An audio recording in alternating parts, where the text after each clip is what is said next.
Welcome सारे एक नवी video ਦੇ ਵਿੱਚ। ਅੱਜ ਆਪਾਂ ਜਿੱਦਾਂ ਕਿ ਤੁਹਾਨੂੰ ਪਤਾ ਸੀ ਆਪਾਂ ਲੈ ਕੇ ਆਏ ਆ देसी बकरियां दो।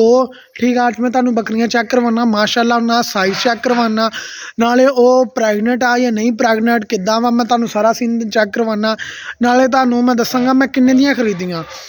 ठीक है, महंगियां खरीदियां सस्तियां खरीदियां किस हिसाब नाल खरीदियां, चलो गल करदे दोने। ठीक है जी, माशाअल्लाह ना साइज एक बारी चेक कर लो।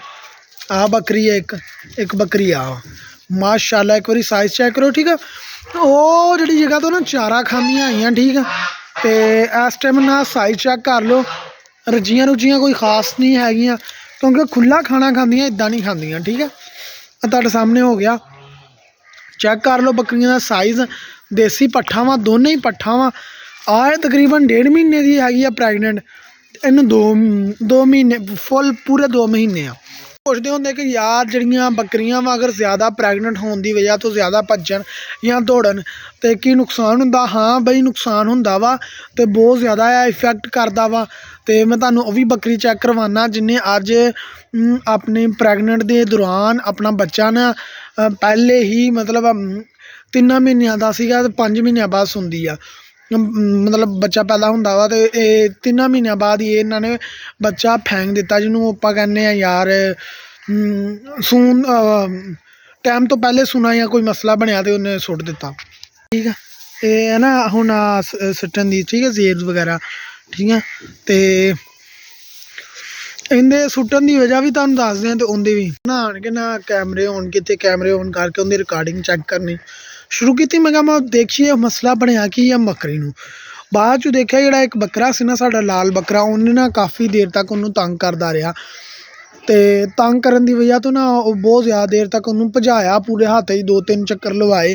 बाद चो फिर इन्हें खाना भी सही तरीके नहीं खादा, उस वजह तो भजन की वजह तो एक जगह तो डिग्गी आ, उनकी वजह तो इन्हें बच्चा ना टाइम तो पहले देता, या कोई नुकसान अंदर पेटे च ना मतलब अंदरों कोई नुकसान होया, इस वजह तो बच्चा मर गया। मैं मरिया या दिता एक ही हो गया। सर किसानों को सिर्फ बचता ही है। ठीक है, इसलिए अपनी बकरियों की केयर कराया करो जिन्होंने इदा के जानवर रखे होंगे आ। तो सर्दियों च इन्होंने थोड़ा बहुत गुड़ खिला दिया करो। गुड़ खिलाने की वजह ना गुड़ जोड़ा है ना, गुड़ की तसीर होंगी थोड़ी गर्म, इस वजह तो गुड़ देईदा वा। ठीक है, ओके हो गया। की गल कर लीए किन्ने दियां लईयां सी, ये आपां लईयां वा तकरीबन 50,000 रुपए दियां। ठीक है, बकरियां नहीं किदा की सीन आ सारा हो गया। सारे जने वीडियो लाइक कर दिओ, कमेंट कर दिओ, शेयर कर दिओ। ठीक है, तो अपने जिन्होंने जानवर रखे अपने जानवरों का ख्याल रखा करो।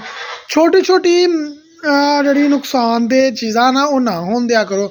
तो सारिਆਂ ਨੂੰ गुजारिश यही आ, क्योंकि इन्होंने जानवरों पालना बहुत मुश्किल आ।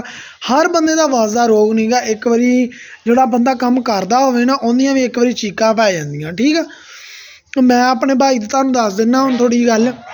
मेरा भाई ना FSC की उन्हें आया अपना पंजाब कॉलेज चों, शहर अंदर है, शहरों आया इत्थे FSC करन तो बाद 2 महीने जो पेपर दिते तो पेपर दे के आया इत्थे। उन्हें तकरीबन 5 दिन जानवरों पट्ठे पवाए नौकर दे नाल, मतलब जोड़ा नौकर रखा सी ना उहदे नाल उन्हें पट्ठे पवाए।